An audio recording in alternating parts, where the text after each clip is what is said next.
All right, welcome in to the College Football Show, Slobberknocker Sports Network edition, and we are going to go over everything from the new college football rankings, which came out last night, as well as all the big game breakdowns from Week 12. I can't believe it's Week 12. We're, 3 or 4 weeks away from that being it for the regular season. Yeah, the football season's flown by, that's for sure. At least we've got more, meaningful postseason games this year, so we're going to get a treat with that playoff, but let's jump into the rankings, and we can look kind of at the college football playoff rankings that came out yesterday. Not a big change at the top, obviously. We had Miami dropping from, I think they were 4, and they dropped all the way down to, 9? And then we had Ole Miss jumping up to 11 and Georgia dropping back from 3 all the way to 12. Georgia's dropping out of the rankings. Those were the two kind of big upsets this weekend. The only problem looking at it quickly that I have is I just think Indiana should be ranked ahead of Penn State. They're undefeated. I agree with you on that. I know Penn State's only loss was to Ohio State in a close game. I get that, but I think Indiana should be undefeated at this point. They should be ahead of Penn State. I agree with that. I think in Penn State's, it's not like Penn State's schedule's tough besides the one, the only tough game they played, they lost. So I agree. They struggled to beat USC at home. Or I guess maybe that was in USC, but it took them overtime to beat them. Which is not a tough place, but they should have lost that game. Yeah, it took overtime to beat them. USC might not be bowl eligible this year. Just benched Miller Moss. But yep. Okay, I'm curious your thoughts on this. I am on Twitter probably too much, and I see a lot of people debating these rankings back and forth. I think it doesn't matter all that much, but I think the overall picture of this is a lot of people are upset that there are 4 teams from the Big Ten in the top 5. Now, the reason people are upset is because they believe that none of those teams have played anybody because the Big Ten is dog shit, which is not an invalid argument. The Big Ten beyond those top 4 teams is dog shit. There's nobody good. I mean, Michigan is horrible. Michigan State's bad. Minnesota's dog shit, right? Across the board, Rutgers, name a Big Ten team. They're not very good this year. And then the only teams who are up there, haven't really played. Indiana hadn't played any of those top 3 teams. I know they're going to play Ohio State this week. Or is it next? It's next week, right? Next week, yeah. Northwestern this week. But I guess my question to you is, do you think, for example, a Georgia and Ole Miss and Alabama with 2 losses on their schedule really deserve to be ahead of any of those Big Ten teams, even though they haven't played anybody? Do you have any issue with that? I get the argument, but no. I mean, that's the way college football has always been. Yeah. I mean, if you have another loss, then you're typically going to be, except Penn State, Indiana, you're typically going to be behind the other team. And the Penn State deal is just the fact that they lost to the, who they have as the number 2 team. Right. And Ohio State and Oregon could have gone either way, obviously. Sure. I mean, it came down to last play. So and I think the committee actually thinks on paper that Ohio State is the best team. So, and obviously they've spent millions and millions of dollars. So it seems to, I think the only spot that they may have missed on is Will Howard good enough to win a title? Okay, question, and we don't have to spend too much time going over the rankings. Obviously, we can talk about the bottom kind of who's going to get in and who's not real quick, but I'm curious your thoughts on this. Let's say Texas, because I think Texas is the only team now in the SEC who can win the SEC and only have 1 loss. I believe Tennessee could as well. A&M has 1 SEC loss, but they have 2 overall losses, right? So the only teams are Tennessee or Texas. I think Tennessee's probably going to lose to Georgia this week. We'll get into a big game breakdown of that here in a minute. Texas wins out. They beat A&M the last game. They win the SEC title against, say, Georgia, Bama, whoever. It doesn't matter. And let's say Ohio State beats Oregon in the Big Ten championship, and both Oregon and Ohio State have 1 loss. Is Texas or Ohio State the number 1 overall seed? Oh, yeah, that's a tough one. Probably Texas, because they're going to end up ultimately beating Texas A&M and someone else really good in the SEC championship game. Whereas Ohio State and Oregon would split their matchups, and then it's just okay, well, who do we put ahead of? I mean, obviously they'll put, I guess, Ohio State since they won the conference, but I think it'll be, at that point, I think you'll see Texas on top, Ohio State, then Oregon. Yeah, I agree with you. I think it's hard for me to see. Because obviously whoever wins the conference is going to be the 2. So Right. And I think I think if Oregon obviously wins, they'll be number 1. Texas would be 2. Sure. Or whoever wins the SEC would Absolutely, be 2. yep. And Ohio State would be probably 5 Last question about the top of these rankings. Just from me being a UT fan, if Texas beats Arkansas handedly this week, beats Kentucky handedly the following week, are they in regardless of what happens the last game? They go into the last game 10-1, playing A&M on the road. Are they in the college football playoff? They would go into that game number 3, more than likely, number 3 or number 2, and would they be in the college football playoff, win or lose against A&M? I know you think they would be, and I agree. I don't see any way they leave them out. I mean, they, obviously if Texas A&M smoked them, which no one expects. I mean, if Texas A&M beat them, it'd probably be in a close game. I think they still get in. I mean, it's going to be, like we said, you don't feel sorry really for anybody that doesn't get in because in past years they had no chance. But there will definitely be some, a lot of debating going on at the bottom end of it of what is the last SEC team in, essentially. Right. And especially with Ole Miss, say Ole Miss runs the table and it's like, well, we beat Georgia head to head and we didn't play Texas, you know? So it's like, okay, so then what happens at that point? And then Texas A&M, right? If they do beat Texas, they're probably in the SEC championship. They are, right? Assuming they don't lose to Auburn. If they win those both, they would be in for sure. Okay, yeah. So I mean, it's going to be a real cluster. It is. It's going to be for sure. The first year with this going on, like we've expanded it. Things got to there's going to be a lot of bitching and moaning going on for sure. I will say this. Last week, I thought.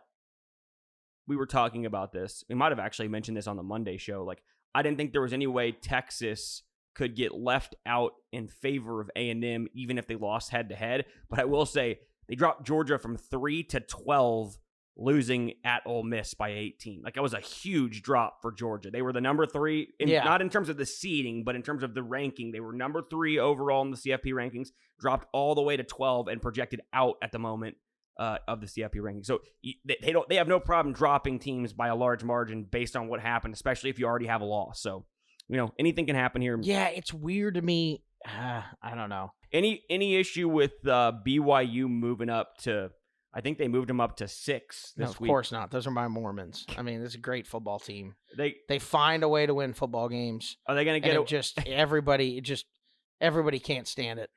They shouldn't have won last week. Well, I don't dislike BYU. I just didn't think they were very good to start the year. I thought they were overrated. Now, the Big 12 has been horrible, and that's not their fault, and they've found ways to win games. Credit to them. I do think they just, they won every other game fair and square, 100%. I had an issue with how the game ended against Utah. I mean, there's a reason the Utah 80 came out and got fined $50,000 for saying they still haven't seen it, but it's like when you look at box scores, it's like people say when it comes to scorecards in golf. There's no pictures, okay? It just shows you who won the game, and BYU won the game. And, I will say this. I've never seen an AD do that, so I was like, I must have been. Listen, for people that don't know at home, I'm fast asleep at this point. I told you I was going to go to sleep. I think I woke up to like 15 text messages from you. And when you say someone's gotten robbed, I have to take that with a grain of salt because there's other ones that I've seen that I was like, oh no, he just wanted them to lose. But then and that's how I kind of took that one. And then I saw the presser with the AD and I was like, oh shit, maybe they did get screwed. So I think I'll still have to go back and watch the end of that. It's time for Big Game Breakdowns. Winners always want the ball when the game's on the line. All right, let's do some big game breakdowns. We've got not a thick slate of big games, but some very meaningful games here. We'll start in the SEC with number 7, Tennessee, traveling to Athens to take on the Georgia Bulldogs, who have dropped out of the college football playoff projected field. They're number 12, but they're missing out by 1 spot because Boise State gets that last spot. Georgia comes into this game a 10.5 point favorite. 48.5 is the total. Georgia's won 7 straight games against Tennessee last year, beat them by 28, 38-10. But Georgia's win streak, 52 in a row to teams not named Alabama, came to an end last week at the hands of your Ole Miss Rebels in Oxford. Lane Kiffin, sober Lane Kiffin. Go Lane, go. Lane was calling plays. He was in his bag, baby. The only thing that can stop Lane is the booze. That's right. And the booze is not stopping him this year. The juice. But look, this game has some major implications for both teams, right? Like, this is a de facto elimination game for Georgia. Yep. They lose this game, they're out. More than likely, there's no way for them to get in the college football playoff or the SEC title game. Tennessee, on the other hand, they control their own destiny to the SEC title game as well as to the college football playoff. If they lose, though, all of a sudden now it gets dicey. How far do they drop? You know, they've got Vandy on the road, which is a rivalry game, and Vandy's much better than normal this year. So a lot of uncertainty with Tennessee if they lose this game. And now we know we know that Nico Imaliava, I don't know how to say the name. I don't even know why you try to go with the last I think name. I got it right that time. It was close. Just go with Nico. Nico. It's like Tua and Nico. Nico and Tua. You don't need to. It's not worth it. It's not worth the fail there. But Nico is in concussion protocol this week, and they're not sure he's going to play. You said you heard he probably wasn't. I've heard kind of mixed things back and forth. That was 2 days ago that it was like saying that he was doubtful. Sure, so but knows? I mean, there's been reports both ways. Listen, Tennessee's going to try to put him in the game concussed anyway. Do they have, obviously the NFL has their neurosurgeons and but in college, is it just your normal Joe? He's like, oh yeah, he's ready to go. Is it like the athletic trainer? You got Heupel back there going, he's fine. He's gonna play. It's very possible, but I'll tell you what. I mean, look, I think it's the athletic trainer, and it's a coin flip, right? You might get a guy who is very, very conservative or very liberal with that stuff. Look, they paid this guy a lot of money. Okay. The boosters are going to say he's going to pass concussion protocol. I'm not giving you any money next year. I mean, that's the way that's going to play out. Apparently, he came out in the second half, and they weren't sure if they were going to leave him out on the field in the second half last week because the lights and the noise were really bothering him. So apparently, it is a legitimate concussion. Okay, but I told you this before we got on air here, and that's that the backup quarterback is a unranked recruit from the 2020 class. He 0-star recruit, senior walk-on, and has never started a game. Gaston Moore. So if you got to think that he is praying that Nico can play, right? There's no way he wants the ball. You would think it's like baseball. It's like, you want the ball? I mean, in certain situations, it's like don't hit it at me. Hit it somewhere else. I've already made 2 errors this inning. Hit it somewhere else. But I just don't think, there's no way. I mean, especially like at Georgia. Like, hey, you're up, buddy. Good luck. Well, it's like, I think it says a lot that he's been there for 4 years, never had the ability or wanted to try to transfer, and was fine never starting. Like, there's a reason he's still at Tennessee and he's the backup quarterback, right? Like, this is what he wanted. He wanted to be, it's like Blue Mountain State. I don't want to be the starter. I just want to be the backup and have all the perks of being the backup quarterback on the football team. It's a great life. I mean, It's like your dream is, obviously, if you're a backup in college, you're not going to be a backup in the pros. But, I mean, there's nothing better. Like the Chase Daniel, when it's like, you see how much money that guy made, and he was really good in college. There's nothing better than that. No, it's beautiful. But nothing better. I guess, do you think... Okay, let's just, for sake of argument, say Nico plays here. Yeah. Okay, let's talk about the game, because I feel like if Nico doesn't play, I'll just say this right now. If Nico doesn't play Georgia, and I know Georgia hasn't looked good, I think Georgia wins this game by 3 touchdowns, right? Like, because I just don't think Tennessee's offense hadn't looked good anyway, right? Right. So it's like, how many points are you going to score if the 0-star backup, walk-on, whatever? Right. I mean, you're not. If Nico does play, I think they stay within the 10, which is the number here. I think I think Georgia ultimately, I'm going to say they do. And it's not about Tennessee's offense, it's about Tennessee's defense. Sure. They're very good. So, and just not to mention, I'm just looking at Georgia where it's like Carson Beck looks like he's in a different planet. I think that's true. I did make the prediction that the girlfriend broke up with him, and I think they're still together. So that's good. Oh, they are still together. Well, I don't know why. Publicly, yeah. Behind the scenes, they could be broken up. That's right. But exactly, they could be putting on a front for America. But yeah, I really do think I'm with you. If Nico doesn't play, Georgia by 24. Okay. If Nico does play, Georgia by 7. Okay. Because I just don't think Tennessee will ever move the ball. So I just, like I said, maybe I know you're not super high on Nico. I don't think he's worth $4 million or whatever they're paying him, but he's going to be way, way, way, way, way better than the second option. No, I agree with you. He's infinitely better than the second option. I don't think he's terrible. I think he's young and has, the ability to get better. He showed better.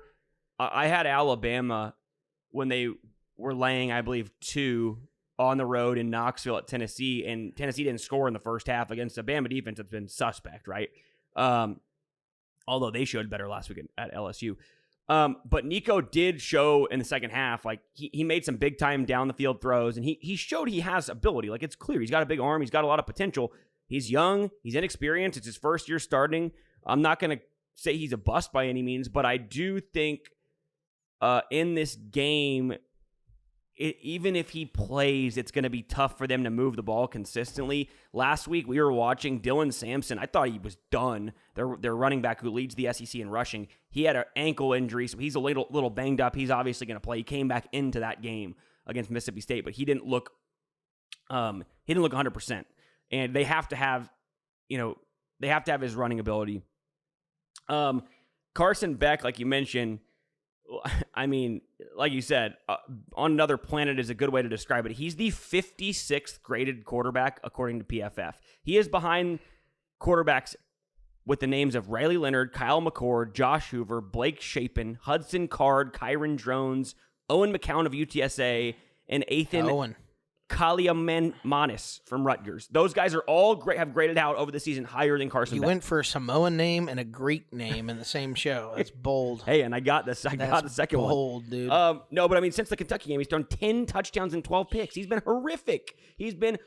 And I know they would have. I swear they would have lost to Florida. They would have if Lagway didn't get hurt. Absolutely, they would have. Also, he just looked disinterested. It was bizarre. Also, okay, would this be crazy to say? I don't think Nico's going to play, but let's say he does play, and let's see Tennessee gets ahead similar to the way Ole Miss does. They're up 2 scores, right?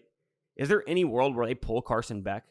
Because I've heard people having discussions about this, and I don't know if that's realistic. No, it's not realistic. You don't think they would? He's not going to do it. I don't think Kirby's going to do it. No. Even with his season, like the reason I say that situation is because it's like now it's really season on the line. Oh, yeah. Well, if they know shit's going on in his personal life, and like I said, I have no idea. But the 2 quarterbacks, I will say, I've never thought Carson Beck was any good anyway, but he's far worse than he normally is. He's way worse. And then I see the same thing with, although the Texans' offensive line is horrible, and we're talking NFL here, something's going on with C.J. Stroud, too, because he looks like he's on a different, just looks not even, you look in his eyes, and he doesn't even look like he wants to be there, and he's on a good football team. So it's strange. But, yeah, I don't know what's going on with Carson Beck. If they do know that there's something going on and it's looking bad, then sure, they may. I mean, I can only imagine that the Georgia backup's a 5-star or 4-star guy, right? They have 2 4-stars behind him. So exactly. So, I mean, one of them is the transfer. He came over, Rashada from Arizona State He was on Arizona State last year, highly recruited kid. He's from Georgia. Anyway, no, I'll give my prediction here. I think that like I already said, if Nico doesn't play, Georgia by 21. I'll say 21. If he does play, I'm still going to say Georgia wins this by 14. Maybe 21 is too short for the backup. Like, I don't really know what he is. I'm sure he's not good. But I don't know. Georgia came out when they had to have a win against Texas, and they looked like a different team defensively. And I think they could force enough turnovers to legitimately win the game on their own. Yeah, I mean, listen, with their season on the line, I get how you back Kirby Smart and the Dogs. I mean, I get it, especially at home. So, yeah, I mean, if if you had some inside info on whether he's playing or not, this would be you call old Billy Walters and see what's going on. Let's stay in the SEC. Let's go to my Texas Longhorns. 8-1 atop the SEC, control their own destiny to probably the second overall seed in an SEC title in their first year in the conference. They're traveling to Fayetteville to take on Arkansas. Arkansas off a bye week after getting absolutely embarrassed by Ole Miss, put up north of 60 on them. Boat raced them 63-31. It was bad. It was bad, and that's impressive. They are playing their fifth ranked opponent in their last 6 games, but they've only won one of those games, and it was against the aforementioned Tennessee Volunteers at home as about a 2-touchdown favorite, which is what they're catching here. Texas is favored by 13.5. Total on the game is in the 40s. What is it? 45.5. Am I right on that? I didn't write it down. Let's see. I think it says on ESPN 57.5. Oh, I'm way off. 57.5. Yeah. Texas dominated Florida last week. They were up 35-0 at halftime. Florida had a third-string quarterback in, but Quinn Ewers looked really good. 5 touchdown passes. He was efficient. Does Texas have anything to worry about here, or are they going to take care of business as a big favorite? I mean, it's an old Southwest Conference divisional rival. I mean, the game means a lot for Arkansas. They're trying to get bowl eligible. They're 5-4 right now, 3-3 in conference. Yep. I think it's going to be a comfortable win for Texas. I don't think it's going to be a blowout, but if I had to guess, I'd say Texas by 13. Okay. 13, 14 points. I just don't. I know, and especially after they just got absolutely boat raced by Ole Miss, coming off a bye, I don't think Arkansas can do what they need to do on the offensive side of the ball to beat Texas. I just don't think they have enough on that side of the ball. And the defense, gave up 25 points to Mississippi State, gave up 63 to Ole Miss, gave up 34 to LSU. It hasn't been good, but I think you're going to see a lot more fight out of them, trying to be bowl eligible against an old Southwest Conference rival. But I'll say Texas by 13, 14. Okay. So right on that number. Yeah, whatever is that what the number is? It's 13.5. Yeah. Okay. Yeah. Right there. I think you brought up some good points. I think Arkansas will have to put up points in this game to hang in there. Like, I was looking at this and I was trying to make a case for Arkansas as a pessimist and being a Texas fan. But I'll tell you what, man, that defense, if they can't get pressure on Quinn Ewers, it's going to be a long day because their secondary is really, really bad. I mean, Ole Miss was averaging like 23 points a game in SEC play and then put up 63 and dart through for 500 yards. Yeah, like you said, the secondary must be what's just horrible. It is. Right? That is exactly because it's like the front seven, I'm sure, is fine because it's like if you look at the A&M score, 21-17. You look at Tennessee, 19-14. Both those teams run the ball. Right. LSU throws it 34-10. Mississippi throws it 63. So, I mean, their secondary must just be atrocious, like you said. And unfortunately for Arkansas in this matchup, Texas has a top 10 passing offense in the country statistically, right? And look, led by a fantastic quarterback. Led by Heisman hopeful yes. Quinn Ewers. Yeah. No, look, I last year had no problem with Quinn Ewers. I think he got worse this year, but I will hand it to him. He's gotten better since he got back from the injury. He was about as bad as you could be for 2 games. He was better against Vanderbilt on a lot of checkdowns. He was really solid against Florida. And the thing about Quinn is this, and this is why partially I have a problem with how he plays. He has the number 1 graded out offensive line in the country who allow him to be pressured less than any other quarterback in the country. So he has time to throw back there. He gets the ball out quick and he's got weapons. Now, key element for Texas's offense, the Alabama wide receiver transfer Isaiah Bond. When he plays and he is healthy and in the lineup. Did Bond not play the Georgia game? He was very hobbled. He got hurt in Oklahoma. Okay. So he was there, but that makes a lot more sense now because, when Bond's healthy, it makes a big difference. It's a huge difference. And I mean, the one thing I'll say is I know you're absolutely right with the offensive line, and they've been good. They just got their ass whipped against Georgia. They did. I don't know if it was just matchup issues or what it was, but they got smoked. Other games have been great. Like you said, Quinn never gets hit. Guys, he's got better athletes than 90% of the teams they play, right? Yep. So it's makes easy throws, end up working out for him. But against Georgia, he was getting hit in the mouth every other snap. But I would agree with you. He wasn't great. He was not great in that game. But like you said, the question then here is, can Arkansas get any pressure? And the answer is it's very unlikely, right? Like they're just not, and they're not going to get any pressure. And I think what's going to happen is, look, if you don't watch a lot of Texas football or you haven't seen Quinn Ewers play, he's a very rhythmic quarterback. Like if he gets in a rhythm early, he can get on a streak where he completes a bunch of passes in a row. And he's really good in the intermediate part of the field.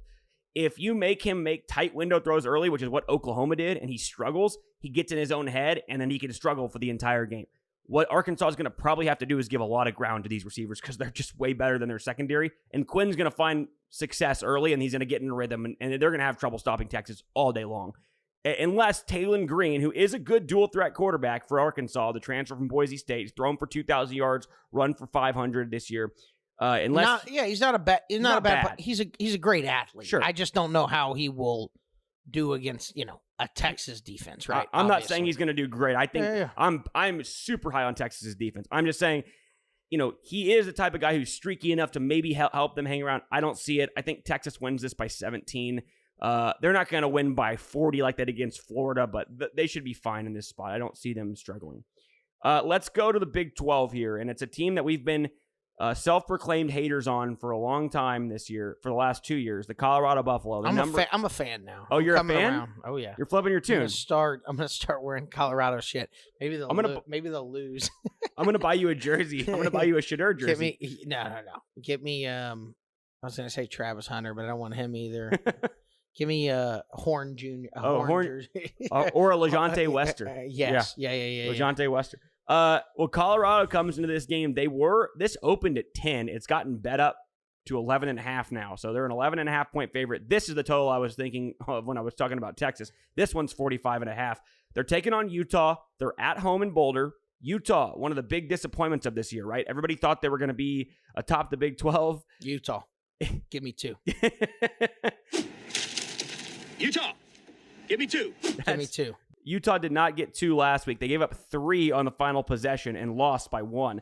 And Utah is now 4-5 and has lost 5 consecutive games. On the other side, Colorado, who we did not have projected to do much this year at all, is now on the precipice of possibly winning the conference and making the college football playoff, as much as it pains me to say it. It would be catastrophic for us all. It would be terrible. We'd never hear the end of it from Big Dog. I'd never hear the end of it from my brother. It would be terrible. Horrific. All I need is, I've already waved the white flag. They won 6 games, whatever. Just 1 loss. They just need to lose 1 more. Just one. I mean, I've already been put through enough. This Baylor bullshit with the Hail Mary. And nobody talks about that. Season should have been over. Yeah.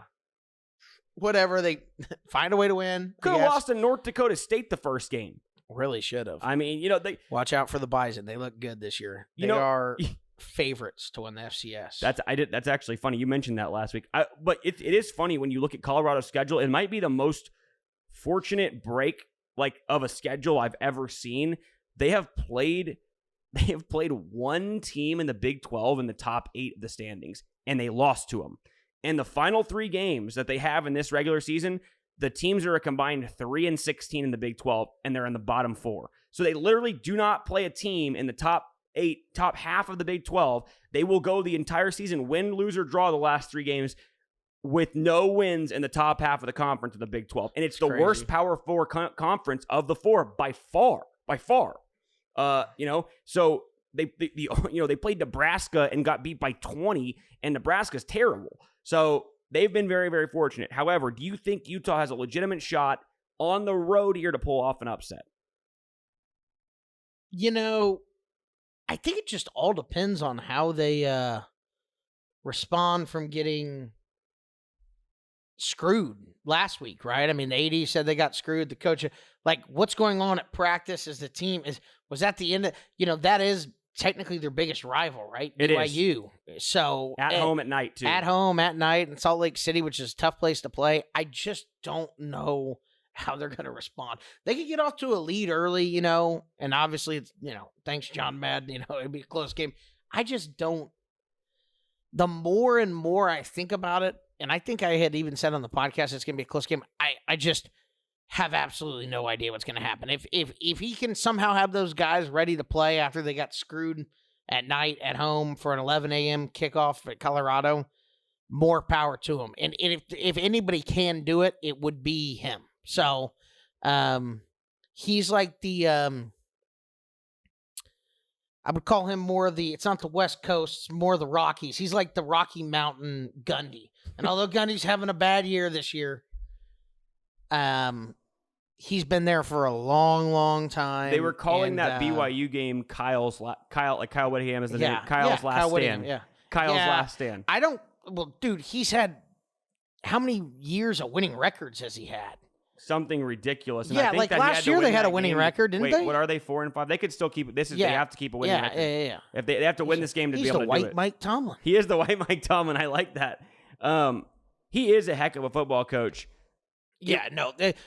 He's going to be one of those guys, too, where he's never going to go anywhere else. Like, he'll stay at Utah another 20 years. If think Utah's so? smart. I think so. I think they should absolutely keep him. I mean, look at what he's done over the. I mean, they've been really, really solid under him. Dude, I just realized why. Okay, this was going to be a best bet for me. It was going to be Utah, but I just saw this when I'm glad I looked it up because now they're not. Brandon Rose is the quarterback who came in for Utah. He's hurt. He's out for the season. Yeah. He got hurt in practice, I guess. Right. Well, I'll take Colorado by 17 then. Wow, man, that's brutal. Yeah. Devastating. Quarterback Brandon Rose suffered a season-ending lower leg injury. Kyle Whittingham announced Tuesday night.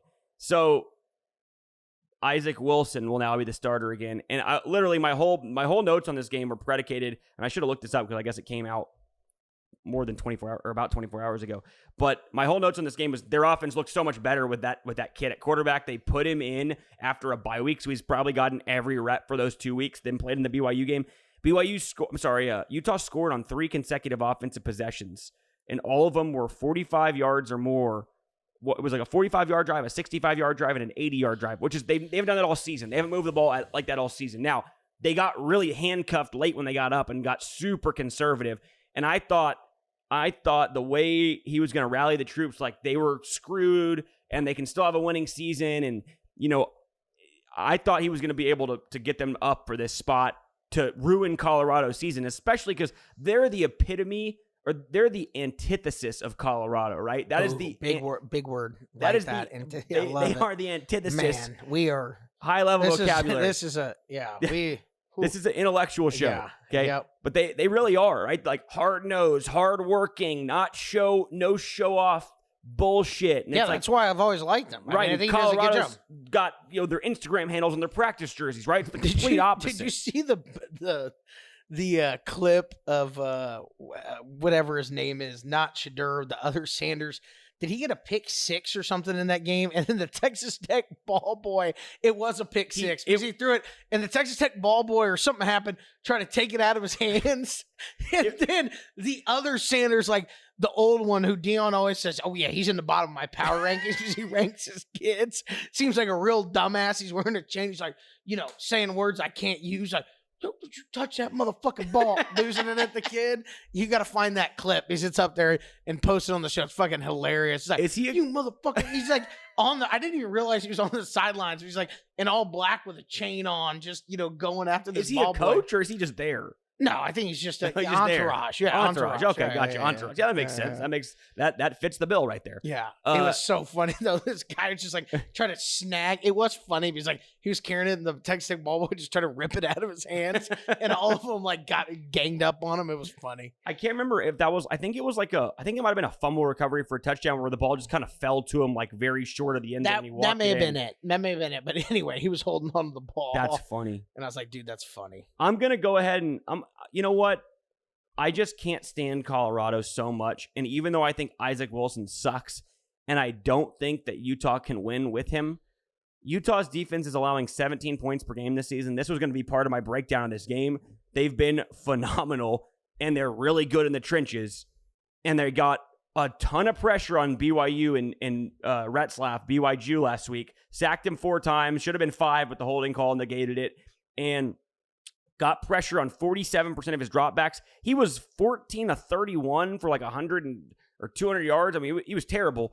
And Utah's defense was why he was terrible. I think Utah's defense is going to get after Colorado. I'm picking the upset. Love it. Give me the Utes. They're going to win it by a field goal. They're going to win it by a field goal. It'll be... We should have just both picked Colorado, though, so they had a chance to lose. But we pick them. We both picked them last week, and they won. No. So with... Michelle, we all said it, but I said I'm not a coward on the show, and I picked. Well, should I flip my prediction? No, you can make that prediction now, and then when we make our pick picks, them, I'll take Colorado. Yeah, That's fair. Yeah. Okay. You got to try to jinx them. We do. Got to work something out. We got to use our connected power of jinxing to get them to lose this game. I'm gambling again. It's time for Best Bets with Dill Picks and Uncle T. We can't lose. We can't cancel. All right, give me your total of the week. We had some technical difficulties when recording this, so for Uncle T's total of the week, we're going to Kansas and BYU over 56. That's the late night Big 12 special Saturday night, the bailout game, over 56. Uncle T 6-0, perfect to start the season, going for 7-0 this week on the over in Kansas and BYU. Now you're 6-0 on the totals, trying to keep the streak going this week. Second one, right to your underdog. Do you have? I'm gonna go. Yeah, I'm gonna go back. I almost got burned on them taking them 1 week. I'm gonna go Syracuse to win outright at Cal. I don't know. I just feel like that game's a coin toss game, and I don't know why it's 8.5. I don't know why there it's might be 8.5. Injuries. See people check at home. I haven't checked, but I'm going 8.5. No injuries. Just take it blindly. Throw it on the money line. Don't even worry about the 8.5. All right, McCord's going to throw 6 touchdowns. He threw 6 picks a couple games back. This time he throws 6 touchdowns. That's my bold prediction. Okay, let's go to my best bets. We were 21-9. We went 2-2 last week. Had a tough beat with North Texas plus the 6. Got ahead of a good number there and ended up 4 trips inside the 10-yard line. Came away with 3 points. But we move on. We are still 23-11 on a 67% run this year. And we're going to try and keep it going today. Remember, these are early in the week. So if you are a gambler, make sure to check my website. Make sure also to check, follow me on Twitter. I tweet out a picture of it on Friday night with the official plays if we change anything. So check that out. But we're going to go for pick number 1. I already picked him to win the game outright. We're going to get Kansas plus the 3. They're minus 120. You can find plus 3, minus 120 out there. At BYU, they were 3.5 this morning, so this has moved through the 3 at a lot of books. Take the Jayhawks. They're going to win the game outright. I know Turner says I'm going to get burned here going against BYU, but I think the Jayhawks get this done. I think they're just as good. BYU has a lot of pressure on them, okay? This is uncharted territory. They've never been in this spot where they're undefeated, top six team in the country. Everybody's talking about the college football playoff. They got lowly 3-6 Kansas coming in, who's playing as good as anybody in the Big 12 right now. Yep. And it's a sneaky spot. The only thing is it's hard Provo at night. It's a tough spot. But no one wins in Provo at night. Very, very tough spot. But I think this is the one where they do. I think they lose. They found a way to win at Utah last week. That should have been the one they lost. They didn't. I think this is the one they drop. And remember, they do have room to make the Big 12 title game to drop one game. They're in with one loss for sure. They might get in with 2 losses.